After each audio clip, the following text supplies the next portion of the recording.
But Florida State, breaking news, has landed 4-star blue chip quarterback AJ Duffy, picks Florida State over Michigan State and Arizona State. Was that they had that at the retirement facility buffet earlier, right? That was the meal of the day, right? The what? At the retirement facility, they had that at the buffet. Yeah, exactly. That's what they had. Yep. You're corny, dude.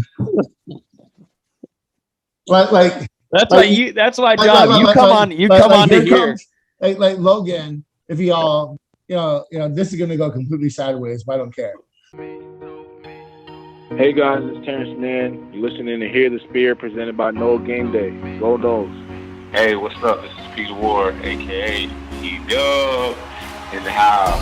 We're listening to Hear the Spear, presented by Noles Game Day. Go live, go Noles. Hi, this is Charlie Ward, and you're listening to Hear the Spear. Go Noles. This is Terrell Buckley. You're listening to Hear the Spear, presented by Noles Game Day. No Bloody. But perhaps better known as the greatest corner to ever step on a football field, Deion Primetime Sanders. Great Deion Sanders, my brother. What's going on, man? I could wake up to that greeting every day, man. That was awesome. Hello, Noles fans. This is former Seminole Derek Brooks, and you're listening to Hear the Spear, presented to you by Noles Game Day. James Wilder Jr. What's going on, James? Thanks for having me on. FSOD, Florida State or Die, and go Noles. William Bar None Floyd. Gentlemen, what's up? What is happening, guys? This is Logan Robinson from Hear the Spear, presented to you by Noles Game Day. It is a wonderful, fantastic evening on this Wednesday for FSU fans, for maybe all of us on the show tonight. We were thinking maybe you'll just be talking NFL draft, maybe the Doak, no name change, blah, blah, blah. But Florida State, breaking news, has landed 4-star blue chip quarterback AJ Duffy, picks Florida State over Michigan State and Arizona State. We have a big time discussion coming along here in just a few minutes. Nate Greer, lead recruiting insider, is here with us, along with Dustin Lewis, our lead writer and editor, two guys that are in the know of recruiting. Perfect timing for this to have these guys on. Austin will be joining us in just a few minutes. But man, gentlemen, what an evening to have to start to end off this week. Well, it's only the middle of the week, so week's not over yet. No, the weekend starts now because of this announcement. The weekend, it's going to be a 5-day weekend. I'm calling it right now. I also don't have work on Friday, so That's what happens. You don't have real responsibilities, Logan. I have real responsibilities, Nate. Nate, you also have not been on the show with us in about 3 weeks. Speaking of responsibilities, where have you been? I've been preoccupied. Preoccupied with the real world. With adult job or something? Yeah, something like that, Has it really been 3 weeks? I think it's been a minute. Man. No, it's been like 2 weeks. No, I feel like I missed last week because you guys switched it up and did it on a Saturday. Yeah, I take off Thursdays for a reason, but you guys switch it up. Oh wait, we can't do it because blah blah blah blah. Whoa. We'll argue this more, but I don't want to blame Kenny Shaw because I really respect him, but it's a hell of a day for Florida State. You look at getting arguably their top target at quarterback, getting him to go ahead and make a decision. The surprise isn't that they landed him. The surprise is the timeliness of it, him doing an update after this weekend, going to Michigan State, talking about, having different leaders every day. Got to sit here and think more about it. So that just tells you, Florida State's kind of probably been the choice since the spring game. So, you watch this kid's highlights, man. He is. I know Steve over at Unconquered Talk, him and I really have been really high on him. Because we both think that he's the top quarterback option for Florida State. When you look at the offers they've had, he really fits with what Norvell and Dillingham like to do on offense. It's a great get, aesthetically. And when you look at, the scene after having a couple decommitments, Norvell is purposeful. Every time there's bad news, something's coming down the pike that's going to be positive. And here we are again. So one thing that Norvell, you can knock him. He's not above reproach. Last year was crazy, despite everything going on off the field. But what he's done flipping the quarterback room and how quick he's done that, I think that as Florida State fans, we really should be confident with the direction of the program. He brings in two guys and Rodemaker and Purdy. Purdy's been a little disappointing in terms of how he handled the offseason, but if he's motivated, that's a kid that's going to still play a big factor. Getting Milton in now, landing Nico Marchio now, being hot and heavy with MJ Morris, now landing AJ Duffy. They've really flipped that room, and that's now going to be one of the most talented rooms in the country over the next 3 years. And I feel very confident saying that. It's a hell of a take, hell of a get. You see that it's already going to get attention from recruits. Keon Coleman already quoting that tweet and talking about it. So, it's a great day for Florida State when you can land a blue chip, but it's also a great day when you can land a blue chip at the most important position on the field. Yeah, and not just Keon Coleman, Damari Alston and a couple other guys tweeted out about AJ committing to Florida State. Yeah, Glover. Yeah. So multiple FSU targets put out messages after Duffy committed to Florida State. So like you said, Nate, that kind of flips the momentum back in FSU's favor.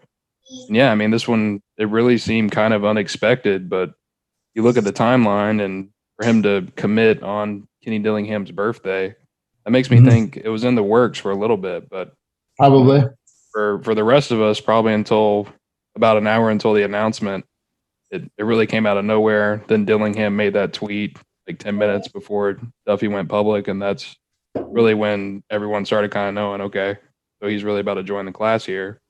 And, we've been talking about it for weeks, for months. We really had no idea on a timeline for him. You mentioned it, Nate, him going, he flip-flops on those decisions, the schools multiple times, and FSU just won out in the end. So, like you said, a really big get for Florida State. He's always been the top quarterback on the board, right up there with MJ Morris and Nico, who's already in the class. And, yeah, it just helps some momentum, and it solidifies the quarterback position with a long way to go until signing day. He reminds me of a name that we're all familiar with, Sam Howell, and how he plays quarterback, which, a couple years ago, super high on Sam Howell. I think he's just as talented. So I'm going to have to go to some IMG games now. It's right down the road. Going to have to go check him out. Yeah, you'll be right on the perfect spot there, Nate. It's literally right down State Road 70. So you're telling me that you're going to take some nights off from Friday nights, not making wings, and go see some football? Well, again, if that's what you think I just do, I think you are pretty pea-brain. But and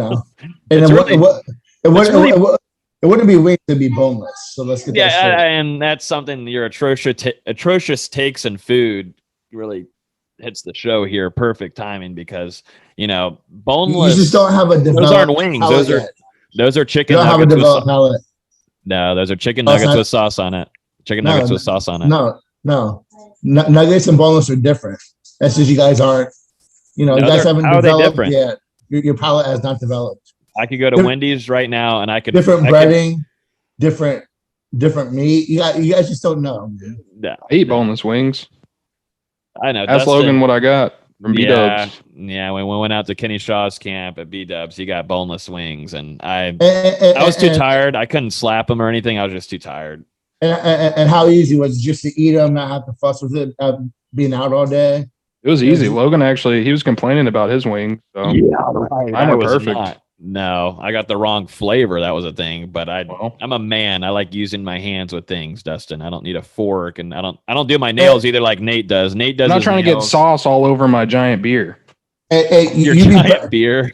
You'd be proud though, at my job or rolling out a whole brand new menu, and I was actually eating different kind of wing flavors. So you'd be proud. Wing flavors, or were they boneless chicken nugget? Were they actually wings? Or actual wings. They quote that. Make sure Discord gets that. We'll be quoting that. Putting that down. Clip it, chat.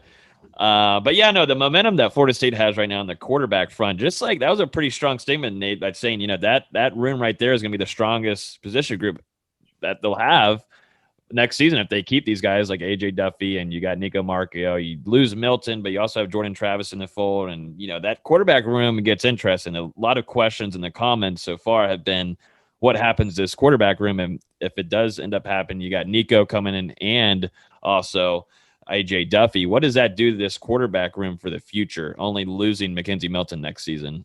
I think that one thing that Nico hit on when we had him on the podcast was how transparent Norvell and the coaches are.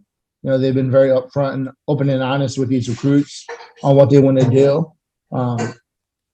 I think that as a quarterback that's currently on the roster, you kind of have to, take a look in the mirror, and if you don't want them to take other guys, it's a challenge on you to step up and earn that spot, and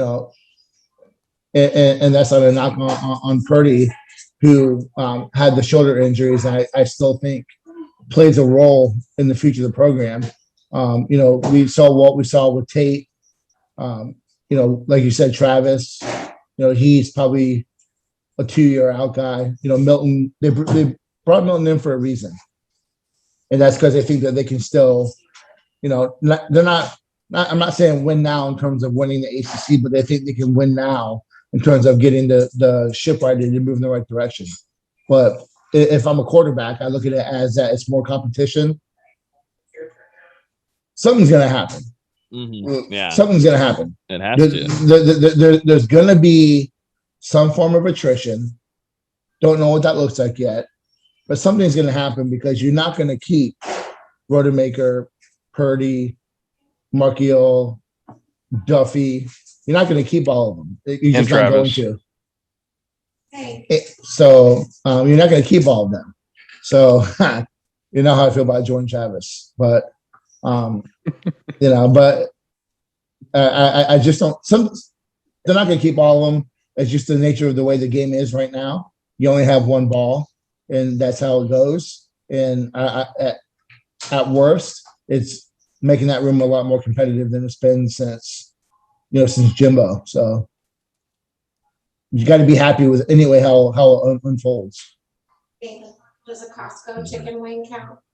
Yeah, I think too. I mean, the competition. This is what Norvell is doing too. Definitely for this quarterback room, but the competition that's going to be happening this season alone, definitely between Milton and Jordan Travis.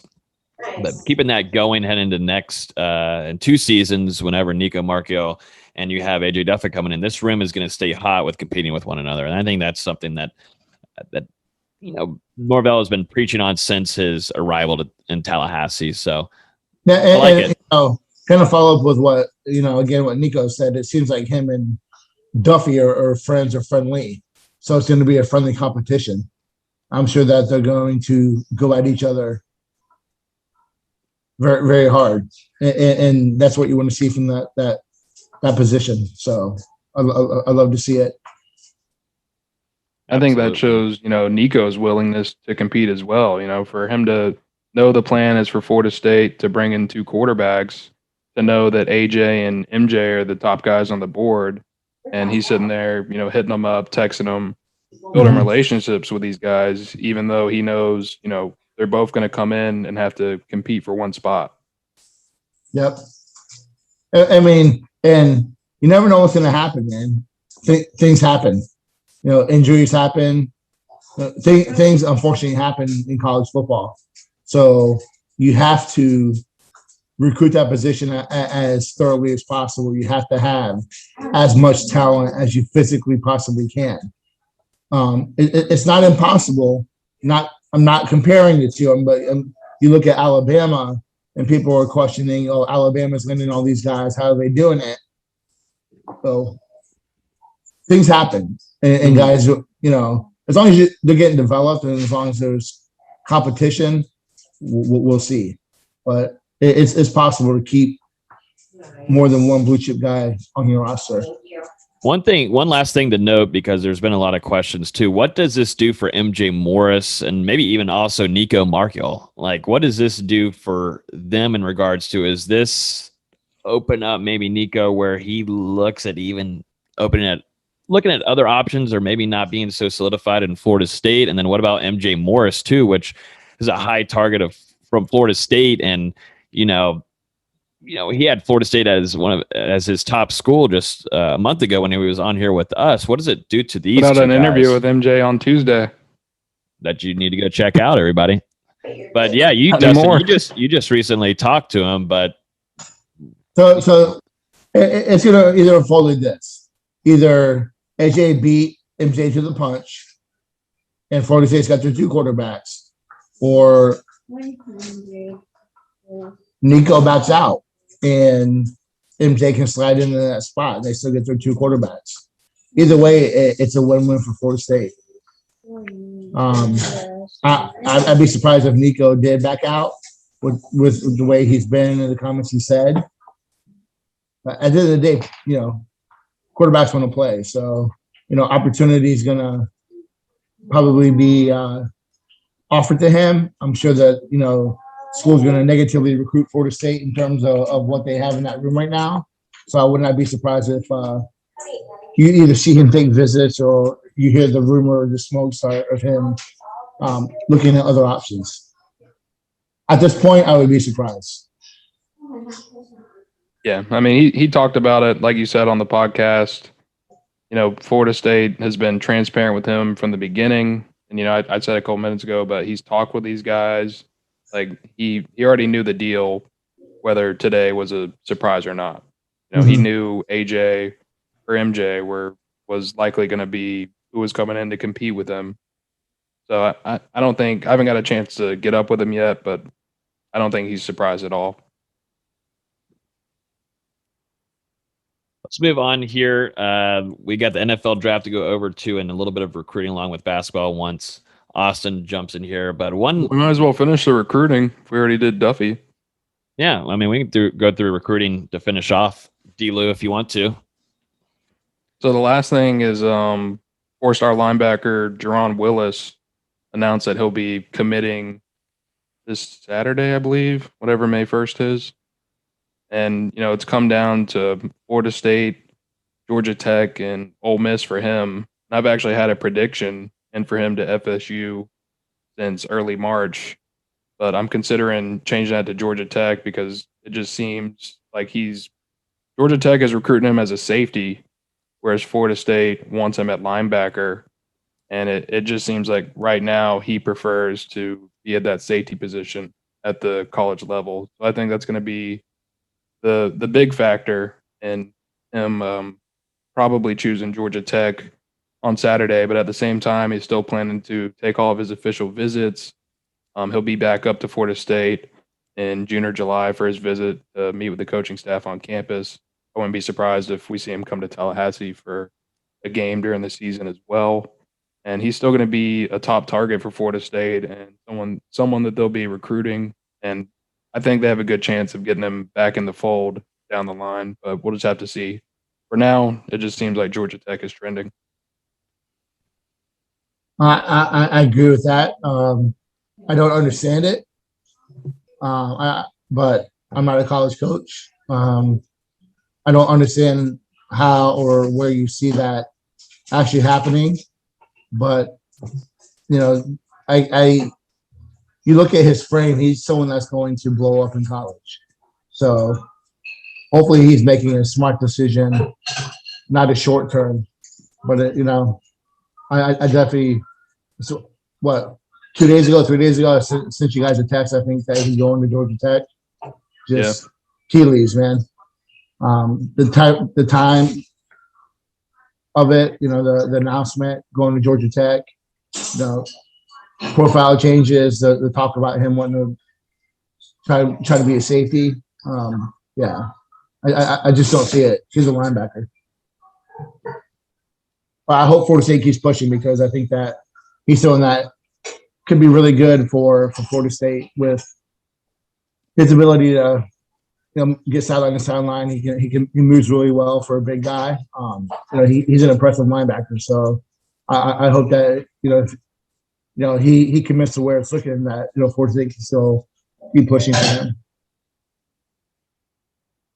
Update that just happened just a little bit ago before we went live. We got an update about the Florida State situation, about potentially changing the stadium name from Doak Campbell Stadium to something else. An agreement made today on Wednesday during the final FSU anti-racism task force meeting of the semester.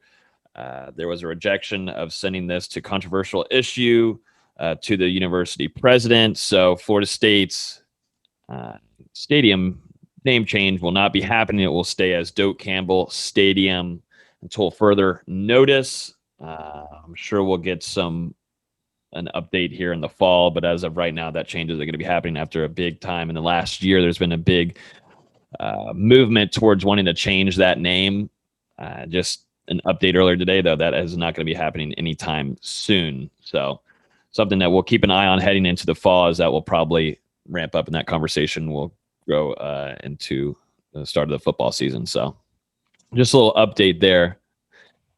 Let's jump into some NFL draft, man. I love NFL draft. I'm a big NFL guy. I feel like it's been kind of tough to predict on where some of these guys are going to be going because, we didn't get the NFL combine. Some of these guys were just doing tapes on their own. I mean, let's talk about the friggin' 40s that were going on at their pro days. How many 4.3s did I see in my entire life? And you look back at past NFL combines, and there's maybe 2 or 3 of those, but we're seeing 10, 15 at one college alone. Like, what's going on here? Offensive lineman. If you're an offensive lineman, you run a 4.5 in this draft.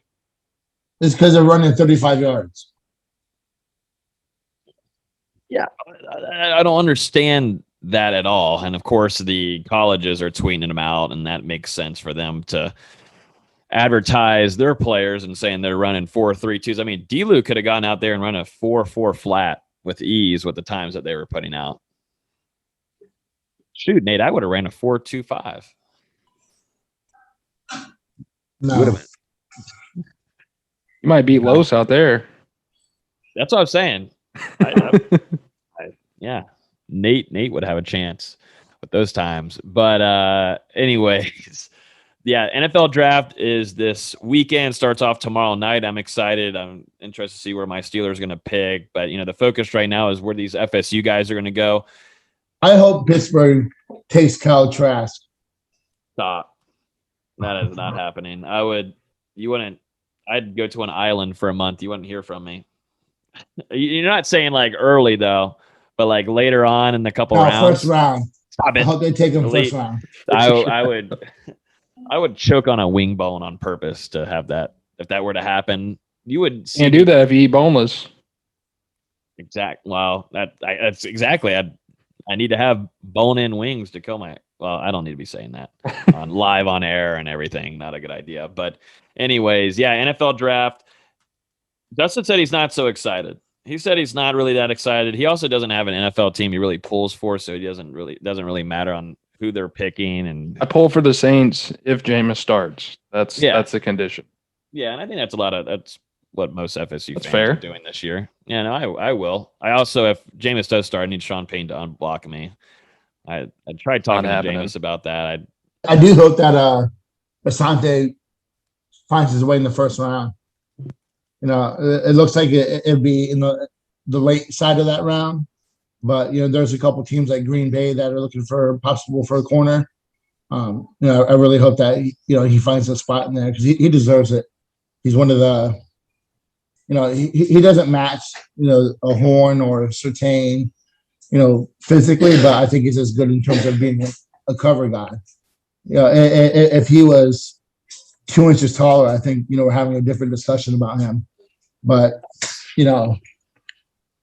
say Asante's physical. I wouldn't say that he's got the attributes of the same body length or whatever. But I feel on the line he's still physical. Yeah. If he was 6 foot I think we'd be having a total different discussion in terms of where he's going. Yeah, and also not being on a national stage like Alabama. That would, Florida State was in that situation. But in terms of being a actual cover guy, I think he's just as yeah. He's just as good as what? I think he had to be talking to his family. But Asante Samuel Jr., in my opinion, he's just as good as the other guys. Yeah. No, I think whoever gets him, I think if Green Bay gets him, that'd be a huge get for them. Look at the Saints too; they'd like to have a guy like Asante there. Even my Steelers, most certainly, if he's available later in the second round, then I think Mike Tomlin would love to have him on their team. But it really depends if he's going to last that long, if he's going to come to my Steelers or not. But the Saints, I could see that happening. I think there was some Ram smoke. That was our guy Luke that was in there. He's a Rams guy. He wants to have Jalen, and on the opposite side have another FSU player. I don't know really if the Rams. They might. That shows you how much I'm paying attention to the NFL draft. Yeah. But yeah, I forget where the Saints pick at. I should probably have this up, but I think he really is going to be an early second round pick. Unless anything goes crazy and someone is really in that office fighting for Asante Samuel Jr. I think, I was talking about this on the Mark Rogers show too. I think this is going to be a wild NFL draft because, you don't get the NFL combine to kind of work off of. You don't get those meetings with guys in person. You're working off of Zoom meetings, which are happening, yeah, but you don't get to meet up with these guys. There's only been a select few of players that have been able to travel and go meet these teams and organizations.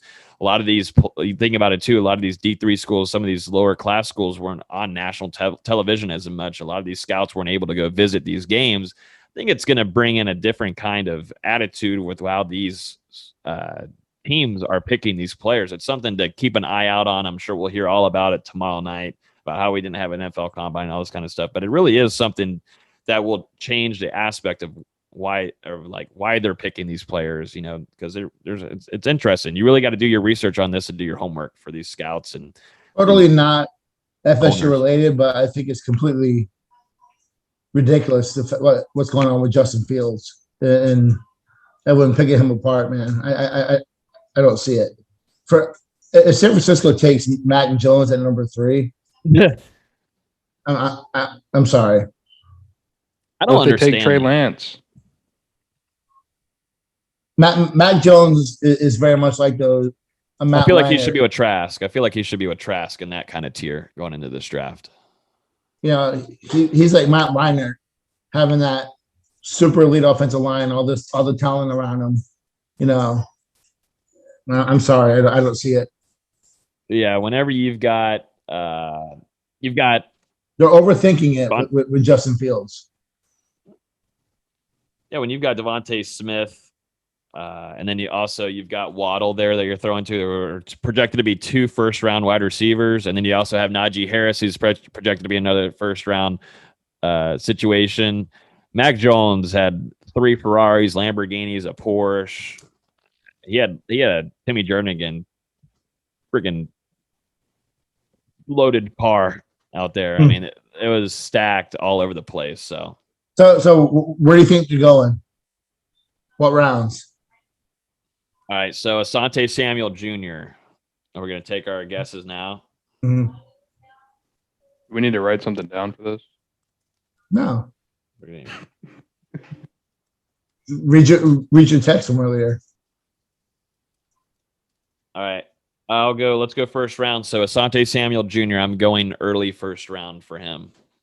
Early first? No, second. Oops. Great. I'm having to tweet our topics and then also read mine out and say mine out. But yeah, Asante Samuel Jr., early second round for me. I agree. Early 30s, top of the second round. It's going to be quick, I think. We're going to wait. We're going to be ready tomorrow evening at 7:00 when they go live, and it's going to be at by 7:35.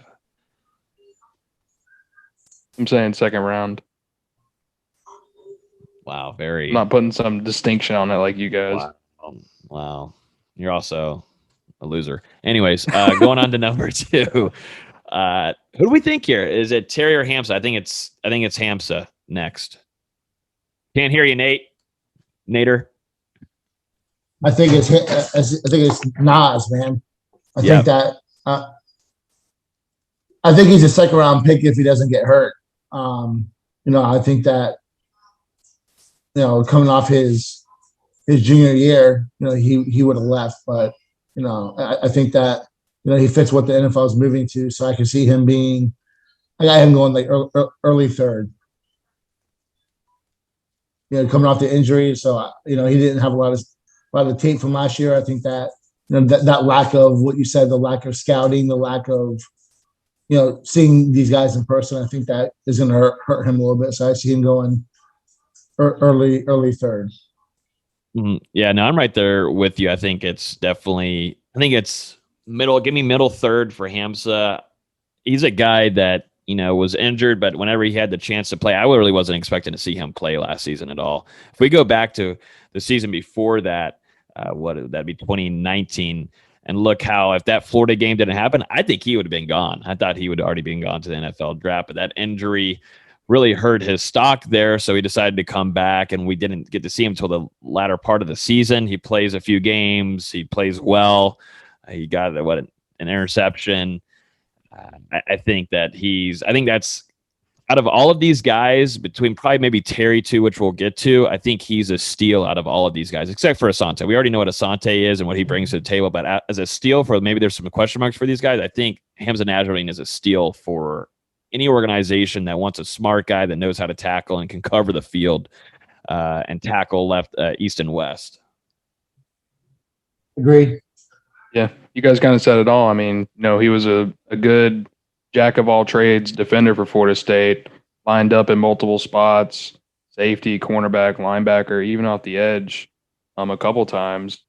So, he really projects to be someone who can produce in the NFL as long as he gets back fully from that injury. And Logan, I agree with you. I think mid third and absolute latest early fourth. And a steal at that. Like if he goes in the fourth, that is steal central for him. Helped his stock for sure at the Senior Bowl. Yeah, and I think a lot of these guys came prepared to play well. We'll get to Janarius Robinson too, but he had a pretty good Senior Bowl too. Uh-oh.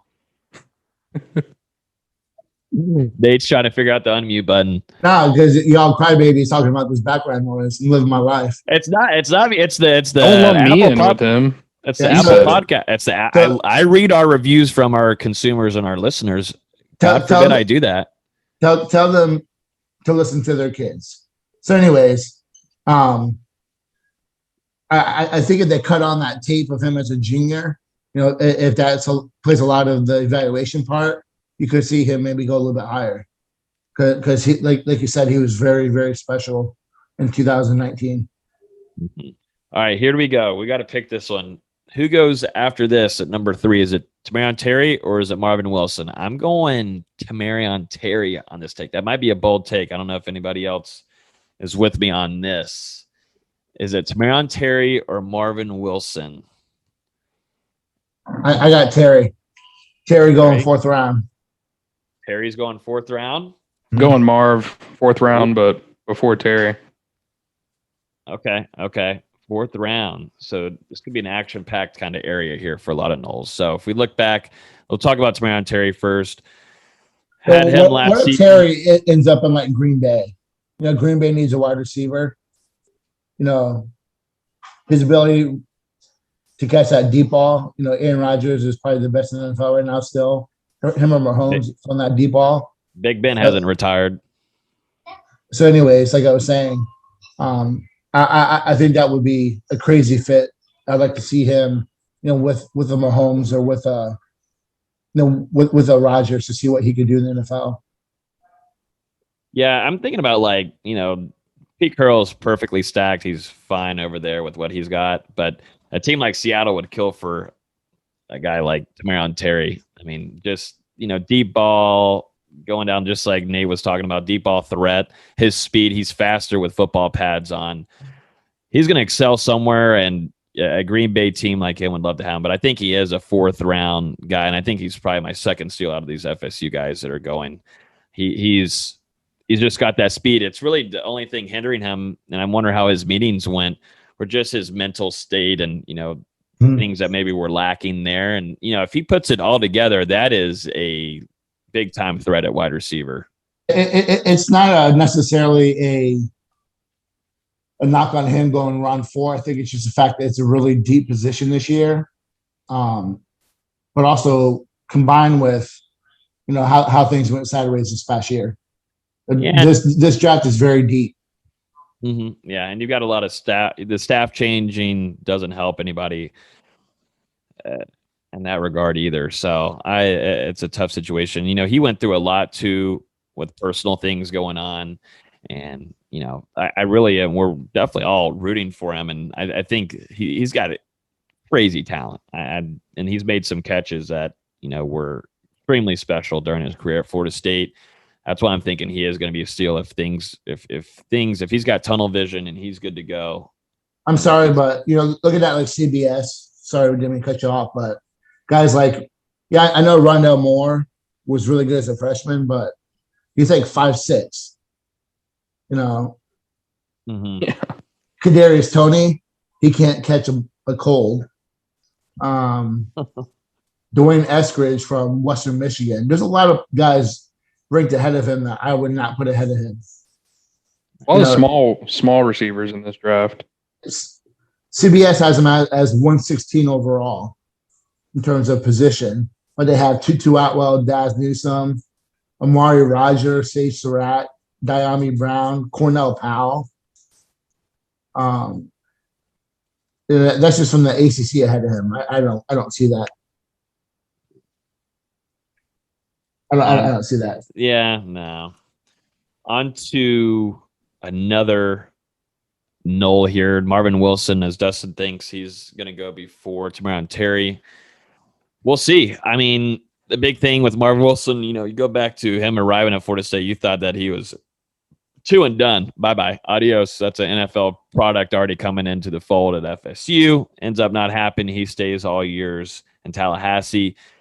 I think he is going to be a 4th rounder. I think that's the latest he'll go. I wouldn't be shocked if he goes in 3rd, but I think he is, to me, a 4th round guy. Things turned a whole 180 in my prediction. That might just be me, but I really thought he was more of an NFL guy than anything, and he still might be that way. But man, I think there's some teams out there that really were questioning his product on the field the last couple of seasons, really this last season, and then also the mishap between him and Mike Norvell. And he's talked about this publicly with a few outlets saying that he wishes he would have never done that because it separated a lot of his teammates inside that locker room, because whenever he was saying that he wasn't going to be attending workouts until he got word back from Mike Norvell, they fixed a problem. The next morning, there was over about 25, 30 players, 40 players that were there ready for workouts and said, I'm still going to be there no matter what. I think that is going to be a question mark, the thing that was hindering him. So I think he's kind of, I don't know. I think it's hurt him a little bit. Yeah, I mean, how much did he develop and improve, though? That's what I question. So that's why I have him going in the 4th round also, which is crazy. He's getting mocked in the top 10 at the start of the season. So that's a major slip. And I think that's just someone that's had to look at himself and cost yourself some money, man. Hopefully you can put your shit together and, work on that second contract. Yeah. I mean, man, looking back on it, it was great for Florida State fans whenever Marvin Wilson announced he was returning for his senior season.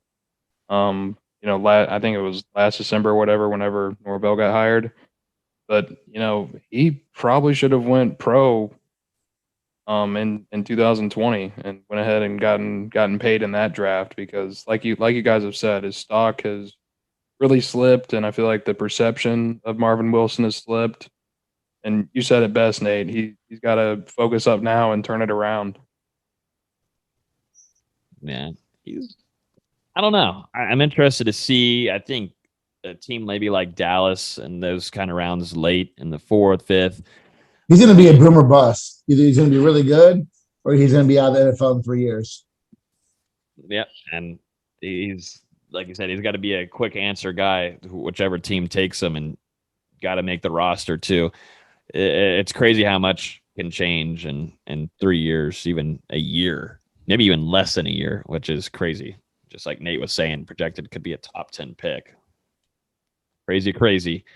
All right, so after that, this is where it gets really fun. Who's going to go next after Marvin Wilson? Who are we thinking here? I'm thinking J-Rob too. I'm thinking Janarius Robinson. Why do you think Janarius Robinson after Marv? I like Dustin said, he had a really good Senior Bowl, which, he showed that get with those NFL coaches, he could do some stuff. NFL likes guys who are big athletes. You can't deny him on the hoof. He's 6'5", 250. He looks every part of what a football player, defensive end should look like. So some teams going to take a chance on that. But it's the same thing that we talked about since he came here. He's a developmental guy. He's a developmental guy. He's got to continue to develop. At some point, you are what you are. So, the NFL, those coaches think that they can get anything out of anyone. Some team's going to bite on an athletic freak. He is a very athletic guy. I think for him, it's all about fit. If he can get into the right system with a coach, I think he can be a contributor, but I don't see him being anything less than a 5th-round pick. And it's a lot because of lack of production. Hasn't really shown too much in college. And I think that's a fair thing to say when it comes to him. I mean, he had 3 sacks and was a team leader this past year. What do you think, D-Lo? Yeah, I mean, J-Rob. Nate kind of said it all, not very productive for FSU in college, but there are some physical tools that he has that you can't really teach that NFL coaches can hopefully work with. And maybe that light turns on for him at the NFL level, even though it never did at Florida State. We'll just have to see. And I agree with Nate too, 5th round. Yeah, no, I think I'm going a bit. It's tough because this will be the last day. I'm going between. I'd say mid to late 5th. Yeah, I'm going mid to late 5th, early 6th. I think that's the same, like y'all were saying, his athletic ability. Some coach will be like, I can fix that. I can work with that. This is a freak of nature. Let me work with it a little bit. I think some coach out there will most certainly take that opportunity and try to work with it. And I think that's really good for Janarius Robinson too, because, going back into high school, that's something that's kind of been a thing that was hindering him and, progressing as a defensive end, and coaching was something that he really needed some hard coaching. And, there's by far some excellent NFL coaches out there that can take care of some experiment guys like Janarius Robinson. For a guy who's been on a college team and played a lot of minutes, he still has a lot of bad habits. Mm-hmm. And you ain't going to last that long. They'll tell you you're going to get your ass cut if you keep on doing this, and that's exactly what will happen. So we'll see if that kind of attitude in the NFL, definitely when they get the training camp, will serve him some good stuff moving forward. Last guy here, let's see, Joshua Kando. Seems like maybe is an afterthought here out of all of these guys, but is this a guy that gets drafted to 6th or 7th, or is he a guy that we see on a practice team get brought on there? No, this one's so tricky for me. I can see it going anyway. I see him as a 7th rounder or a free agent. Again, kind of the same thing we talked about. First guy off the bus, all that, football rhetoric. But what has he really done? And how long has he been healthy? He's had a lot of injuries. Those have really caught up with him, and he's flashed for sure. He's really had some plays where you'd be like, man, here we go. This guy's taking that next step, but he never does. And I'd be interested to see how he does in a physical with all the injuries he's had. His shoulders are shot. Supposedly, one shoulder was really bad. So, I mean, I can see him not getting drafted, which is, he was a top 20 guy coming out in this class. To not getting drafted, just don't really see that happening. But I'd be surprised if he went higher than like the 7th round, and I would not be surprised if he got drafted. The combination of injuries, lack of production, there's some questions about his desire to play the game of football. So that's something to watch. Yeah, I think so too. 6'7". I mean, just not enough consistency staying healthy through college is something that really hinders a lot of people or a lot of players coming out of college and getting picked up from teams like this. So we really had a full season with him last year, which will help a little bit. And I think there was still some times where he was dinged up, but it stinks. Injuries happen, and that's something that he's had to deal with throughout his whole time in Tallahassee. So it stinks. And I mean, he's the second former 5-star defensive lineman that Florida State landed in the class of 2017 that we're talking about in this draft, whose stock has fallen off ever since his college career, right along there with Marvin Wilson. So, that's 2 big busts for FSU, in my opinion.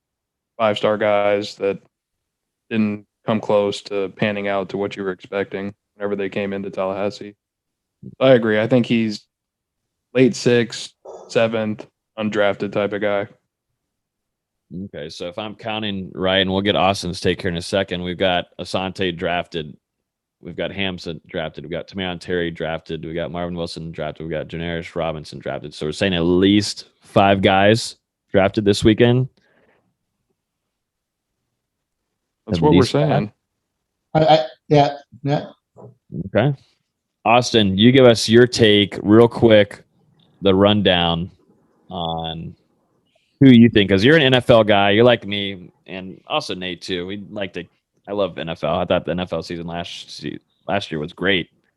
What do you think with this draft, and where do you think some of these Noles will go, like Asante and Tamari and Terry and Marv? Asante's the one everyone's watching, obviously, just because there's so many great corners in this draft class. You talk about Pat Surtain, Greg Newsome, Caleb Farley, J.C. Horn. There's just so many talented corners in this class. If they start going earlier expected, like if 4 go in the top 20, then you could see Asante go in the end of the first round to like New Orleans or Green Bay or a team like that. But he's probably going to be early second just because of his height. If he was 2 inches taller, he'd be a top 15 pick. But just because of his height, I think a lot of teams are going to stay away from him because he wants to be a boundary corner. As far as Terry and Wilson, there are guys that have the talent, but they each have their own thing. Whereas, like with Wilson, he was just terrible last season, and then Terry's just, he's been injured too much.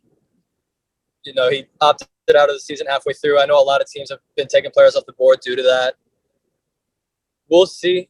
I think Marv's like a late 3rd kind of guy, just because it's a weak defensive tackle class, and someone's going to need to take someone that has that kind of talent.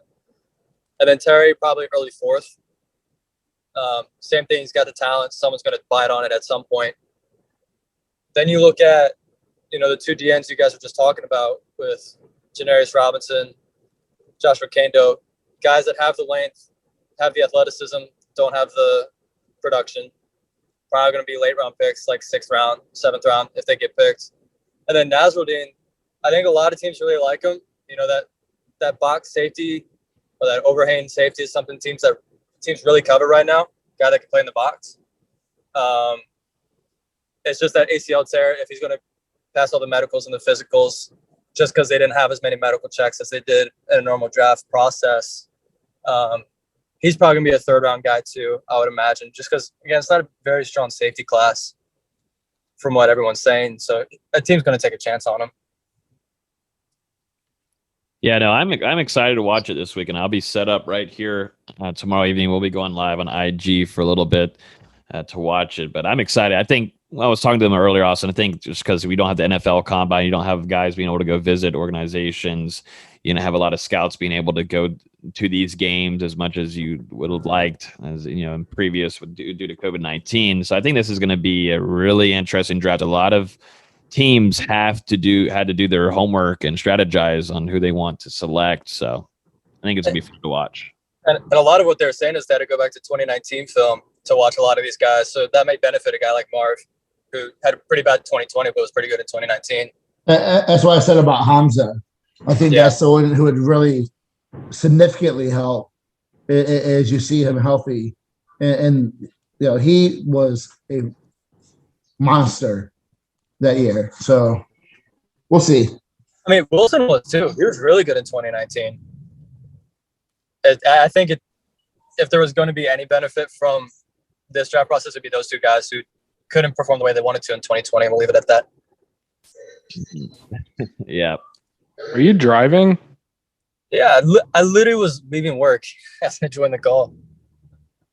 I don't know if that's very safe. I've got it, Grandma. I've got Grandma. I got it mounted. Grandma. Dude, Dustin, don't even talk about Austin not being safe. You watched me drive. I was probably worse than Austin right now. At least his eyes are on the road. Yeah. I don't even look at y'all. I wouldn't suggest looking at us either. Anyways, yeah, so that's it for the NFL draft. We'll have full coverage on that. You can follow us on Instagram, also Twitter, the same handle. Twitter's at the Nole Game Day everywhere else, but we'll have full coverage on that. We'll have a recap next week. Any latest with basketball, Austin? I know we didn't really get to go too crazy deep into it last week, but Florida State lands Cameron. Did y'all talk about Tim Fletcher? Yeah, I was about to say, if you want to give the rundown on him, that would be fantastic because we didn't get to like really spend a whole lot of time on it and give our insight. And I know people want to hear yours more than me or Dustin. Yes. Things ended really weird for him at Kentucky. You know, he was the one where John Calipari went on Twitter and was like, this isn't the kind of expectations we have for in this program. Asked him to step away from the team. But I don't think many people realized he actually ended up coming back to the team about a week later. And everything they were saying was, you know, he acted professionally, he acted the right way.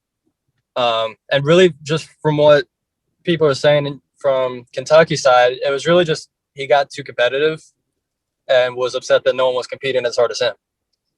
I think he's really talented, really athletic. He's going to be a guy that is going to be a dog on defense, which we were kind of missing last year.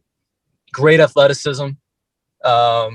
He's got the potential to be an elite 3-level scorer. He's not quite there yet. But he's the kind of guy that Florida State didn't really have last year, where he can just come in a game and just completely lock somebody down defensively. I think it's a huge get. I think as long as he's bought into the program, which we wouldn't have gone after him the way we did if he wasn't. If he's bought in, he's going to be an exceptional pickup for next year's squad. Yeah, no, that's huge news. Definitely with Florida State, kind of with a few surprises with guys leaving, Florida State getting back on that momentum and bringing in a talent from Kentucky. And that's pretty interesting, that thing that you're hearing about him being in Kentucky and him wanting to compete harder and then feel like things were in the same motion as he was. And, you know, looking at Florida State and how well they've done in the last 4 or 5 seasons, the different kind of mindset that's in Tallahassee, you know, they're fine to get to that Final Four. And Cameron Fletcher, if he's got that same kind of energy and that mindset, then he's going to be a good fit here in Tallahassee.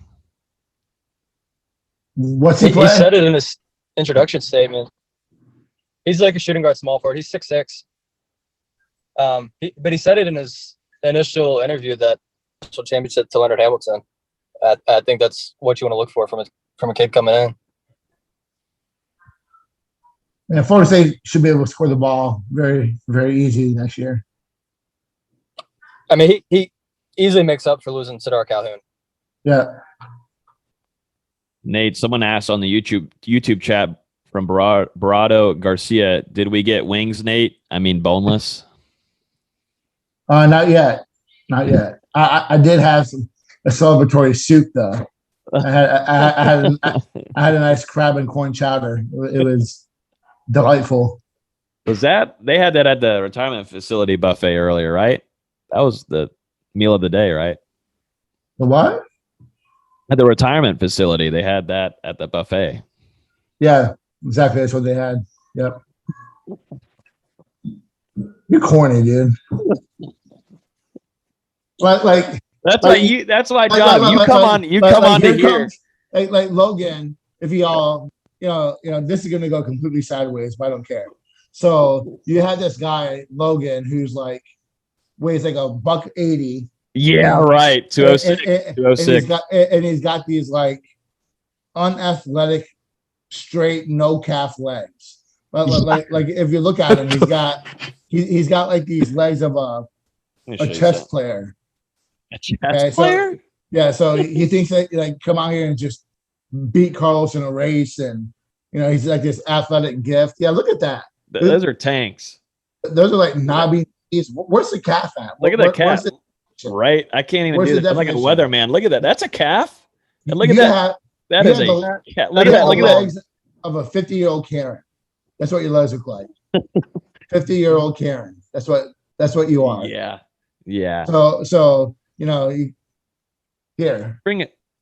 Wait till we take a pic. If you'll ever come to Tallahassee ever, you didn't come to the spring game, didn't get to see you at Kenny Shaw's camp. I think you're just all talking a bag of chips.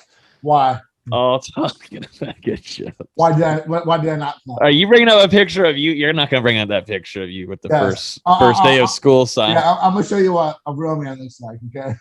No. So you have the legs of a 50-year-old woman. I think that's the best way to describe it. So like you should just not say anything. 50-year-old hit the squats, hit the calf raises, get some definition, and then we'll talk. God, am I getting ready for the combine? Don't worry. Want to. Don't worry. It works at the bars. Those legs are working at the bar. All y'all on YouTube and Instagram, let's have a poll. So, yes or no? Let's run it for 24 hours. Put it out there, Logan. What you want to do on the Hear the Spirit Twitter account? Yep. Yes or no? Does Logan have the legs of a 50-year-old woman? Yes or no? And let's let the listeners decide. Okay, we'll tweet that after the show. No biasness between any of us. Let's put it out there. Okay, we'll take it. I'll put it up there. I'm not scared. I'm not scared. I have beautiful legs. Just putting it out there. If anybody was wondering. I don't think anybody was wondering except for Nate, but I have gorgeous legs. Like your knees look like you hadn't taken a bath in 3 days.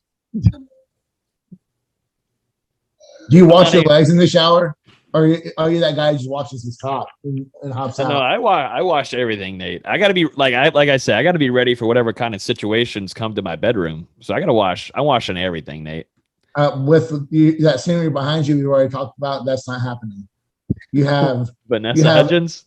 No, yeah, you have like LED lights like a 15-year-old teenager, and you have a microwave dinner table as in nightstand. Is that what that is? Yeah, no, that's a TV dinner nights. That's a stand. Yeah. Yeah. Is that your alarm clock? What is that on there? This is not my room. I don't sleep in this. I don't sleep in the Natty Ash room. You're just jealous, Nate. You wish you could come back to these college days and no, because I was you do irresponsible. No. Oh, now you're not. Now you're so responsible. Yeah, I got kids. But yeah, I think that's the latest with basketball and Logan's legs. Let's jump into one last thing before we end up. Wait. Oh, you're forgetting the most important news of the entire show.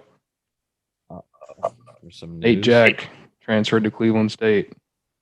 Wow. 24 FSU stuff. Man, why didn't we get a graphic set up for that, man? We should have had an article ready, a podcast, instant reaction going. Man. How does that work? That's the main part. Yeah.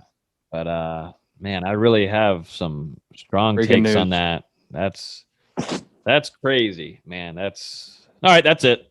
Awesome to know about that.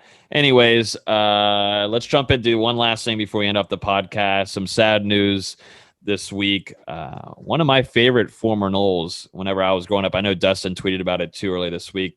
Growing up, us being a little bit younger, this is kind of when we started following FSU more. And, the news of linebacker Geno Hayes passing away at the age of 33. He was awaiting a liver transplant. He was dealing with liver disease.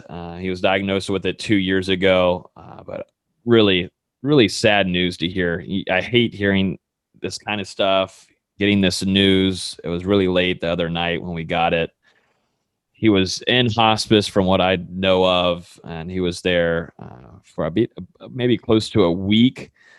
But our thoughts and prayers with the Hayes family, from listening to James Coleman early on the Mark Rogers show, and his friendship, his how close he was with Geno and his podcast that they were doing too. It's just a really sad situation. So also our thoughts and prayers to the former teammates too of Geno Hayes, not only at Florida State, but the amount of teams that he was also with in the NFL and the pros. So just a really sad situation, and our thoughts and prayers to the Hayes family. As the senior citizen of the group, it is crazy how fast life goes by. We sit here and give each other a hard time, but it's crazy how quick things can go and how quick things can turn on a dime. But 8 years ago, this guy's coming off the NFL. It's crazy. I know a couple former players who traded some Texans with, super upset with the news. I guess they had some solace knowing that they, had their conversations with him before things went sideways. But I didn't know him personally, but from everything that everyone said, he's touched a lot of people and it seemed like a really good dude. So 33 is really young, man. 33 is young, and it sucks. So, hopefully, and I know that James is super close with him. I'm sure it's tough right now, but as long as things were peaceful, that's all you can really ask about. So it's crazy that 33 years old is too young to go. So it is. You guys will be there in a couple of years. You see how quick it comes, and think that like shit, man. Like he had a lot left to do. So, done. But it was told in an ESPN article that he had been hospitalized over 20 times in the past year. He said he was optimistic about getting a new liver from transplant. He was on a waiting list at the Mayo Clinic in Northwestern Medicine, which began in December. Just sucked to talk about. I know, Dustin, you had tweeted, this is a player that you, whenever really started kind of seriously following Florida State football, Geno was kind of a guy that was a standout during that time for you, D-Lou. Yeah. That was the first year I started really paying attention to Florida State football, 2007. And I believe he was a senior that season. But Florida State opened the year against Clemson, and they lost the game. But I remember Geno had like a big hit or a big tackle or something. I saw him getting all hyped up with the cowboy collar. And I was like, all right, well, that's going to be like my favorite player. Because I don't know, that was 14 years ago, which is crazy to think about in itself. But yeah, from then on, I followed him for the rest of that season, obviously getting that pick 6 on Matt Ryan to seal Florida State's upset of Boston College. And then I remember even in the NFL, I watched him play with the Bucs for a little bit, block a punt and return it for a touchdown, just like a random memory coming to mind. So yeah, it sucks. And, it just reminds you what life really is. And I just wish the best for his family and his teammates, his friends, and everybody moving forward. Terribly unfortunate. Yeah, Geno I was really young at this time, so I think Dustin was definitely ahead of me with following Florida State as much. But Geno Hayes, at least from when I was little and being able to go to games, definitely with my grandpa. And Geno Hayes was just a name that, not know too much of what was going on really on the field as much, but Geno Hayes is just a name that will always come to me, and my dad would tell me how good he was, and he was like, Geno Hayes just laid that cat out, and that was just something regular of hearing Geno Hayes talked about a ton with my family and my father, and that's my dad and grandpa are the ones that I'd always go to the games with, and Geno Hayes was a household name during his time in Tallahassee. So just hearing the news and just learning about him being in that type of situation just earlier over the weekend was really rough to hear. And I think a lot of Florida State fans are all in the same boat. But yeah, I mean, he's one of the better players overall of that whole dead era. The post Bowden run. He's a really good player, man. So. I think that is going to end it off with the episode. Everybody get ready for the NFL draft tomorrow. We'll be covering that. Most certainly should be a very interesting one. Like we said earlier, and we covered it, Florida State landed a 4-star blue chip quarterback in AJ Duffy. A little surprise here for us. Perfect timing. We got to thank AJ Duffy for doing that commitment for us. We've been kind of on a roll with big time commitments happening and us being able to get on live here immediately and give our reaction. But shout out to AJ Duffy for doing that for us. And then, definitely appreciate everybody listening. If you're on iTunes, Google Play, YouTube, hit that subscribe button. If you're on YouTube right now and you're still here, it'd be definitely appreciate it if you'd smack that like button. It would help a ton. We got some cool things in the works the next couple of weeks. I don't know if some of these guys even know about it, but there is some really interesting, cool things in the works for us this offseason.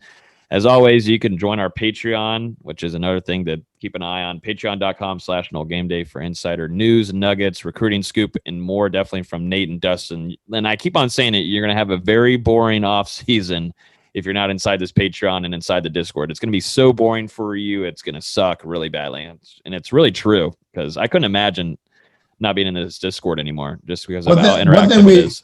We didn't talk about was the impact that Travis Hunter, the best player in the 21, 22, 23 classes, had on AJ Duffy. I'd be interested to see what the best player in the country, what he said to help seal that. That's right. And speaking of the guest lineup too, we've got some things in the works. We just got to get through this NFL draft and let things smooth over. But there's a list. There's a line to get into here now. There's a line of names, and I'm excited. So big things coming. It's Nole game day or no day. I thought Lo said it was Nole game day or no game day. You just screwed up. I know. I do it on purpose. Oh God! Before this gets any cornier, and speaking of corn, Nate has some soup to eat here in just a few. I ate it. You already ate it? Oh, that's right. I didn't know if you're going for serving number 2 or not. No, I had a nice chicken Caesar salad too. It was phenomenal. No, and then oatmeal before bed, right? That's almost horrible. So warm milk, from my nurse, from my senior citizen, Does that help your calves get better too? Is that the key? Warm milk before bed? No, it's called exercise. It's having testosterone, which you don't know about. This is the best time to leave the podcast now. End it. Because of the estrogen that you had that allows you to have the legs of a 50-year-old Karen. So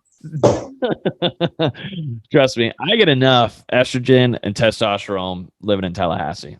I'll tell you that. I'm going to Florida State. Austin knows that. Austin knows. I mean, we don't need to hear everything about what happened whenever he was with me at the bar, but I thought Austin doesn't know that. He just keeps it to himself like a mature person does. He should. Good job, Austin. Good job. I'm proud of you, man.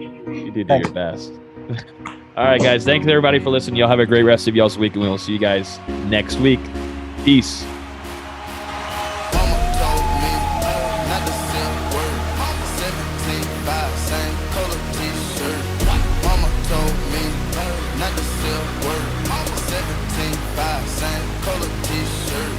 Mama told me not to sell word. 17 work.